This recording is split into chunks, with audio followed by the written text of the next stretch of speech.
Good to be back with you all. My name is Alex, and you are on the Classic Cars Roast channel. Finding a good one of these is like finding a unicorn. And for good reason, most of them rusted away or were mercifully scrapped. Here's a car that makes you question everything about the malaise era, the 1969 Ford Maverick. This little beast hit the market at a time when American automakers were already beginning their descent into mediocrity, and what a descent it was. First impressions? This car screams cheap and cheerful, but it's more like cheap and dreadful. When you look at the market today, it's a mixed bag. You can find pristine examples of the Maverick selling for upwards of $15,000 to $20,000. What's shocking is that these prices are being driven by the rarity of original cars. It's like the classic car gods have smiled upon this once-ignored compact. But remember, it's only original once. You better hope what you're looking at hasn't been butchered by a half-hearted restoration or, heaven forbid, a paint job that's more about hiding rust than showcasing originality. The brutal charm of the Maverick comes from its unapologetic character. It's pure, heavy iron that once ruled the roads but has now become a rare find. But let's get real. With the production numbers that have dwindled, it's no wonder these cars are becoming more valuable. Just remember, if you're hunting for a Maverick, you're entering a battlefield where rust is the enemy, and the electrical systems are a ticking time bomb. And if you think the performance is going to save this car, think again. With a whopping 120 horsepower from the inline-six, you might as well be pedaling a bicycle downhill. The 0 to 60 time of approximately 14 seconds is just pathetic. For comparison, cars from the mid-60s to early 70s used to handle much better, and that's not even factoring in the horrendous build quality of the Maverick. So what about the availability? Good luck finding one that hasn't been turned into Swiss cheese. The common rust spots around the rear quarters and floor pans are almost a rite of passage for these cars. If you stumble upon one that's relatively intact, consider yourself lucky. But if it's been repainted, you better inspect it like a hawk. For me, a repainted body is an immediate no, game over.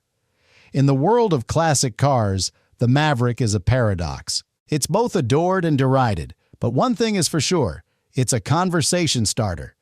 Would you take the plunge on a classic that's seen better days? The creation story of the 1969 Ford Maverick is as mediocre as the car itself. Picture this. It's the late 1960s, and the automotive world is on the cusp of change. The malaise era is creeping in, an era marked by dwindling horsepower and ever-growing federal regulations. Ford, in a desperate bid to capture the compact car market, decided to roll out the Maverick as a budget-friendly option. But did they really think this was going to be a game-changer? Spoiler alert, it wasn't. Launched in April 1969, the Maverick was Ford's answer to the Chevrolet Nova and the Plymouth Valiant. With its simple design and lackluster performance, it was meant to be an affordable entry-level vehicle, a car that could be marketed to the masses. The Maverick was built on a modified version of the Ford Falcon platform, a move that screamed cost-cutting more than ingenuity. This is where we first see the cracks in the foundation. The body featured a fastback-esque rear window design, which was somewhat stylish, but it didn't do much to hide the fact that the overall aesthetic was plain and uninspired. Now, let's talk about the engines. Ford offered the Maverick with two inline-six options, the 170 cubic inch displacement engine cranking out a pathetic 105 horsepower, while the slightly peppier 200 cubic inch version managed to squeeze out a whopping 120 horsepower. Seriously, folks, you might as well be driving a lawnmower. This was the beginning of the end for American muscle, as the compression ratios plummeted to a dismal 7.6 to 1. Can you imagine the embarrassment of trying to explain that to a muscle car enthusiast? The interior was just as uninspired as the exterior. The dashboard layout was basic, with a simple horizontal speedometer and an optional AM radio that felt like an afterthought. That two-spoke steering wheel? A joke. It's like Ford was trying to save a buck at every turn. And don't even get me started on the rust issues. Common spots for rust included the rear quarters and floor pans. You'd practically need a metal detector to find a good rust-free specimen today.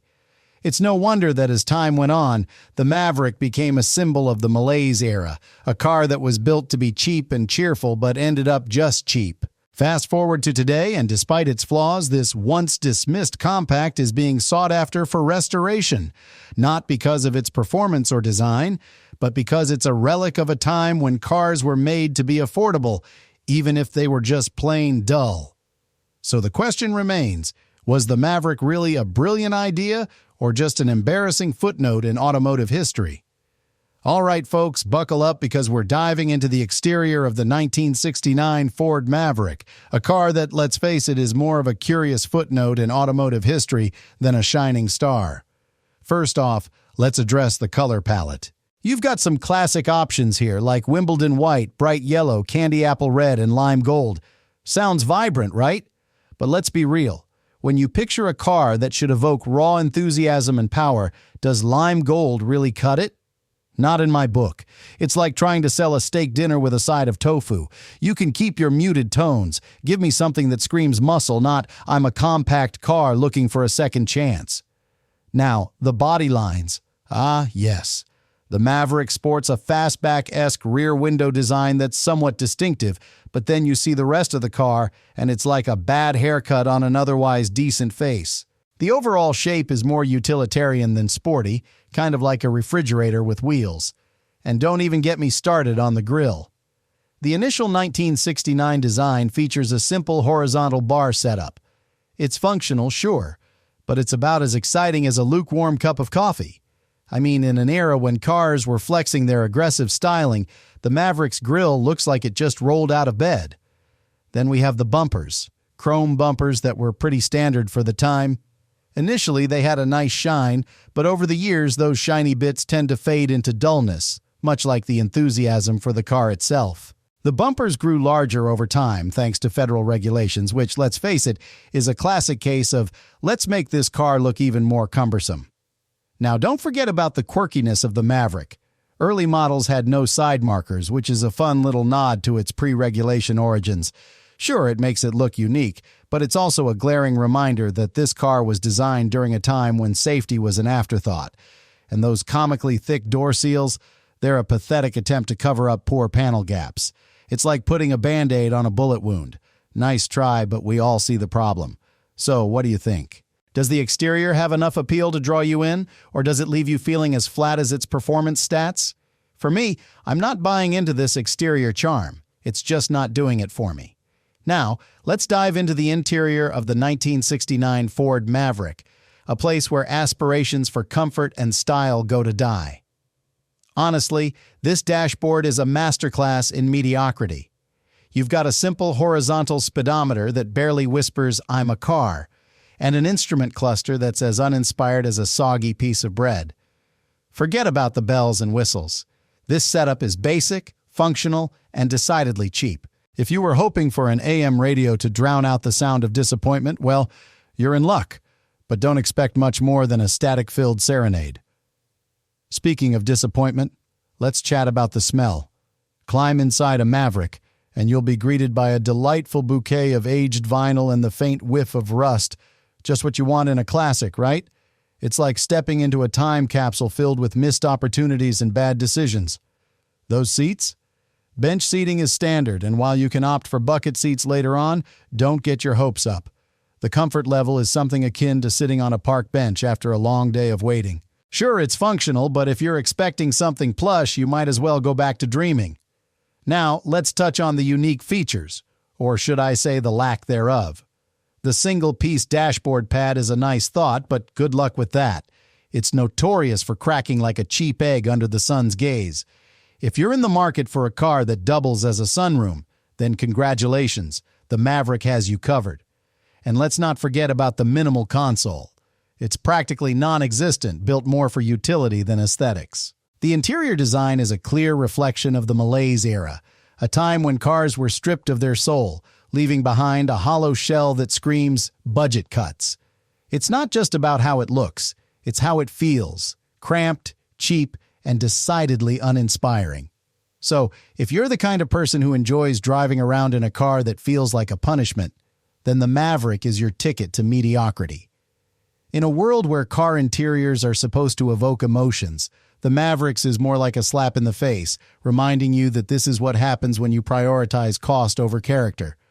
Would I spend my hard-earned cash on this? Not a chance. But hey, if you find a good one for a decent price, maybe it's worth it for the brutal charm of owning a piece of automotive history. All right, folks, strap in because we're diving headfirst into the engine of the 1969 Ford Maverick, and it's not going to be a pleasant ride. First off, let's talk about the options. You had two choices, the 170 cubic inch inline 6 or the slightly beefier 200 cubic inch inline 6. Now, if you're expecting some kind of adrenaline pumping power, I hate to break it to you, but the numbers are downright pathetic. The 170 cubic inch engine cranks out a measly 105 horsepower, and the 200 cubic inch version? A staggering 120 horsepower.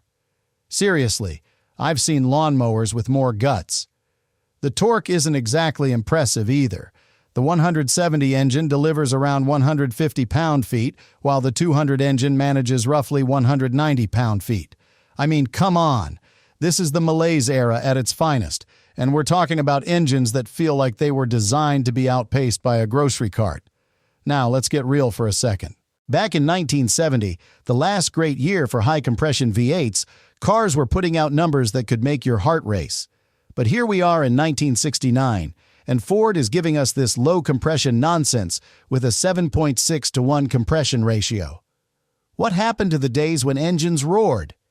Instead, we've got engines that whimper and wheeze, and don't even get me started on the transmission options. You could choose between a 3-speed manual, referred to as a column-shifted transmission, or the C4 automatic. Now, I'll say this. The C4 has its merits, but it pales in comparison to the Turbo Hydromatic 400, which is, without a doubt, the best automatic transmission ever built. The C4? It's just a mediocre performer. Let's talk about the driving experience. With 0 to 60 miles per hour taking an excruciatingly slow 14 seconds for the 170 engine, you'll feel like you're stuck in molasses. The quarter-mile time? Mid-19 seconds at about 70 miles per hour. Who wants to be the proud owner of a car that can barely keep up with traffic? The bottom line is this. The engine in the 1969 Ford Maverick is a sad reminder of what American muscle used to be. It lacks the power and excitement that enthusiasts crave. For me, a car that can't deliver a thrill simply isn't worth considering. Would I buy this car? Not a chance. It's a sad relic from an era that should have known better. Now let's talk about the transmission and rear axle, because this is the stuff that separates the men from the boys in the automotive world. The 1969 Ford Maverick came with a couple of options that, frankly, are just not impressive. You either got the 3-speed manual, which is as basic as it gets, or the C4 automatic transmission. Now, don't get me wrong, the C4 is a decent unit, but it's no Turbo Hydromatic 400. I mean, come on! The Turbo Hydromatic 400 is the best automatic transmission ever built. And here we are settling for Ford's second-rate offering. It's like showing up to a gunfight with a butter knife while the competition is packing heat. The real kicker? The C4 does nothing to enhance the driving experience of the Maverick. The shifts are clunky, and it lacks the smoothness that you would expect from a car that wants to make a name for itself. With a compression ratio of 7.6 to 1 and a pathetic 190 horsepower from the inline 6, this car is already struggling to keep up. Add a mediocre transmission into the mix, and you've got a recipe for frustration. You're not going to be lighting up the rear tires or making any friends at the stoplight with this setup. You'll be left wondering why you even bothered. Now let's get to the rear axle, which is just as uninspiring. The standard 3.0 to 1 axle ratio means that when you finally do get this car moving, you're going to be left behind in the dust of more powerful competitors. The performance figures are laughable, 0 to 60 in approximately 14 seconds. That's not even a respectable time for a grocery getter, let alone a classic car that's supposed to turn heads. And let's not forget the engineering quirks. The Maverick was built during the malaise era, and it shows. The underlying philosophy seemed to be, how cheap can we make this car? The rear axle and transmission combo feels like a compromise made to cut costs rather than to deliver a thrilling driving experience. You can practically hear the engineers' sighs of defeat as they slap this package together. So, what's the bottom line? If you're looking for a car that delivers on the mechanical front, the 1969 Ford Maverick is not your best bet. It's a classic that looks the part, but under the skin, it's a whole different story. For me, the transmission and rear axle are disqualifying elements. I wouldn't spend my hard-earned money on a car that's this mediocre in the mechanics department. You deserve better, folks. All right, car enthusiasts, it's time to get real about the suspension, brakes, and handling of the 1969 Ford Maverick. Now, I'm not one to sugarcoat things, so let's just say the factory setup is about as exciting as a trip to the dentist. You'd expect a compact car, especially one that was supposed to be a fun little runabout, to handle like a dream. Instead, what we've got here is a suspension that feels like it was designed by someone who just discovered what a shock absorber is. First off, the front suspension is a traditional double wishbone setup, which sounds fancy, but it's really just a way of saying, here, have some mediocre handling. The rear is a leaf spring arrangement, which is as old school as it gets and not in a good way. Sure, it keeps the rear end from sagging under the weight of your grocery run, but let's be honest, the ride quality is more akin to a buckboard wagon than a modern sedan. You hit a bump and you feel like you've been launched into orbit. It's as if the engineers thought, let's make this car handle like a boat. And mission accomplished. They nailed it. Now let's talk about the brakes. The Maverick comes equipped with drum brakes all around, and if you know anything about cars, you'll understand that this is a one-way ticket to Dreadfulville. Drum brakes were already becoming a relic by the late 60s, and here we are, stuck with them. You stomp on that brake pedal, and what do you get? A whole lot of nothing. It's like trying to stop a freight train with a rubber band.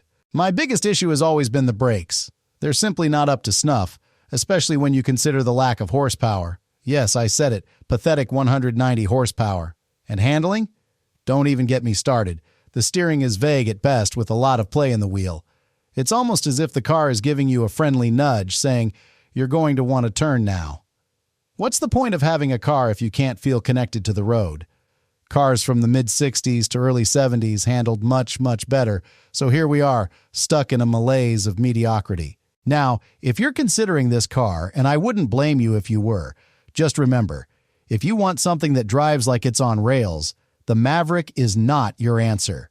For me, a car that can't stop and handle properly is a deal breaker, period. So, what do you think? Are you ready to brave the roads with this underwhelming setup? The reliability of the 1969 Ford Maverick is as shaky as a two-legged chair at a rough bar. Sure, it had its moments as a budget-friendly compact, but those moments are overshadowed by its glaring flaws. The common rust spots are a nightmare. I mean, who doesn't love the idea of their classic car turning into Swiss cheese? The rear quarters, floor pans, and wheel arches are notorious for their rust issues. If you don't check those areas, you might as well be buying a ticket to a restoration hell. And don't even get me started on the electrical systems. Those basic setups are like a bad relationship, prone to deterioration and full of faulty wiring that could leave you stranded at the worst possible moment.